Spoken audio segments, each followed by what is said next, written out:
पिछले वीडियो में हम लोगों ने आर्टिकल 13 तक देखा था।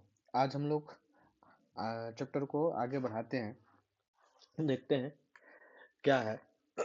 ठीक है, उससे पहले एक और टॉपिक है जो इसी के अंतर्गत आता है, जैसे कि हम लोग बोलते हैं अमेंडमेंट ऑफ कॉन्स्टिट्यूशन। ठीक है, तो अमेंडमेंट ऑफ कॉन्स्टिट्यूशन कहने का मतलब है कि कॉन्स्टिट्यूशन के अंदर, ठीक ना, कॉन्स्टिट्यूशन के अंदर हम लोग कुछ परिवर्तन लाएंगे।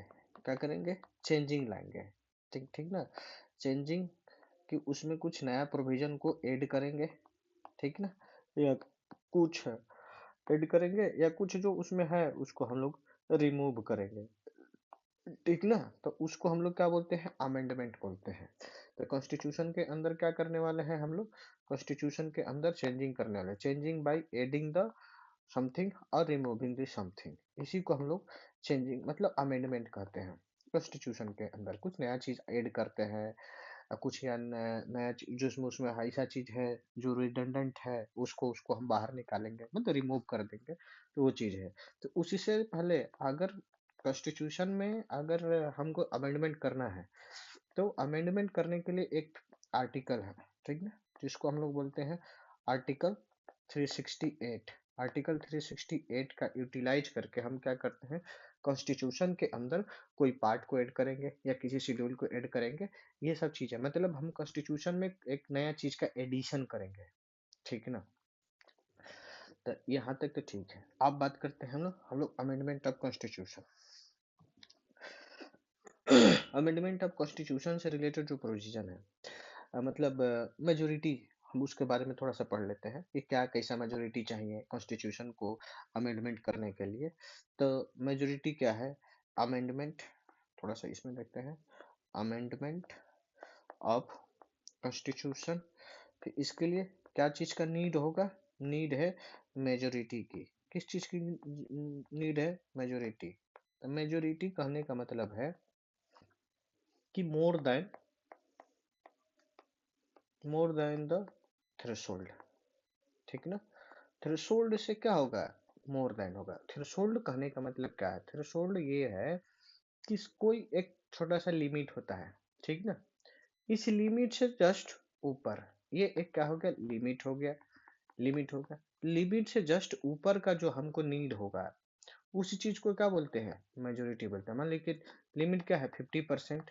तो 50% से जस्ट जो जो भी हमारे पास थोड़ा सा ऊपर चला गया, तो उसी को हम लोग क्या बोलते हैं? मेजोरिटी बोलते हैं। तो मेजोरिटी का होता है more than the threshold. More than the threshold को हम लोग बोलते हैं मेजोरिटी। ठीक ना, अब बात करते हैं तो कॉन्स्टिट्यूशन का जो अमेंडमेंट करना होता है, तो कॉन्स्टिट्यूशन का अमेंडमेंट करने के लिए जो मेजोरिटी की नीड होती है, ठीक ना, कॉन्स्टिट्यूशन को अमेंडमेंट करने के लिए कितने प्रकार की मेजोरिटी की जरूरत होती है या कितने प्रकार का मेजोरिटी होता है, उसको देख लेते हैं।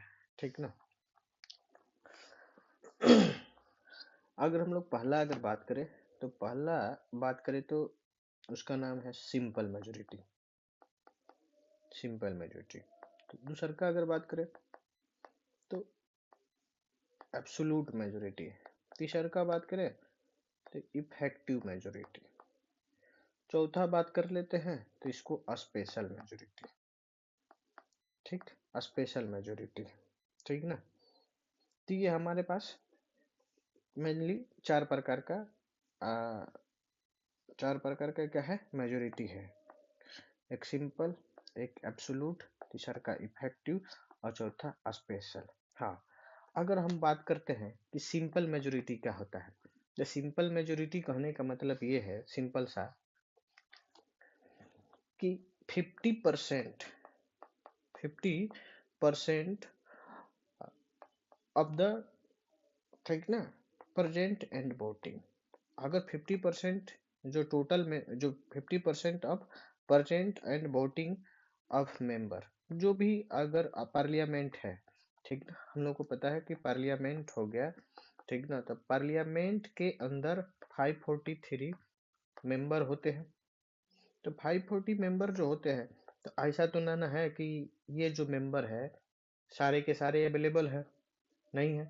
तो उसमें से जितना अवेलेबल है, वाट एवर जो भी मेंबर प्रेजेंट है, ठीक ना, तो प्रेजेंट है उसका, प्रेजेंट है और प्लस में जो वोटिंग में पार्टिसिपेट हो रहे हैं, इसका कितना, इसका 50% मेंबर किसी भी बिल को अगर प्रपोज करता है तो वो बिल का हो जाएगा, पास हो जाएगा।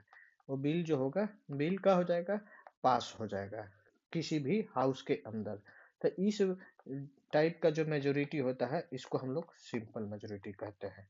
बात क्लियर हो गया होगा कि 543 हो, ये अच्छा, ये पार्लियामेंट तक ही नहीं लिमिट है, ये हमें स्टेट असेंबली में भी ये यही, मतलब अगर सिंपल मेजोरिटी कह रहे हैं तो स्टेट असेंबली में भी यही चीज है और पार्लियामेंट के अंदर भी यही चीज है कि जो जितने मेंबर है अगर उस असेंबली के अंदर उसका, उस दिन मान लीजिए कि जितना प्रेजेंट हुए हैं, प्रेजेंट हो गए, और कितने मेंबर हैं जो वोटिंग में पार्टिसिपेट हुए हैं, उसका 50% मेंबर को किसी भी बिल को क्या करना होगा, बिल को प्रपोज करना होगा यानी पास करना होगा, तो वो जो मेजोरिटी होता है उसको सिंपल मेजोरिटी कहा जाता है। ठीक ना, तो हम लोगों का बात समझ में आ गया कि सिंपल मेजोरिटी किसे कहते हैं। अब थोड़ी सी बात करते हैं एब्सोल्यूट मेजोरिटी की। किसकी बात करेंगे हम लोग, एब्सोल्यूट मेजोरिटी।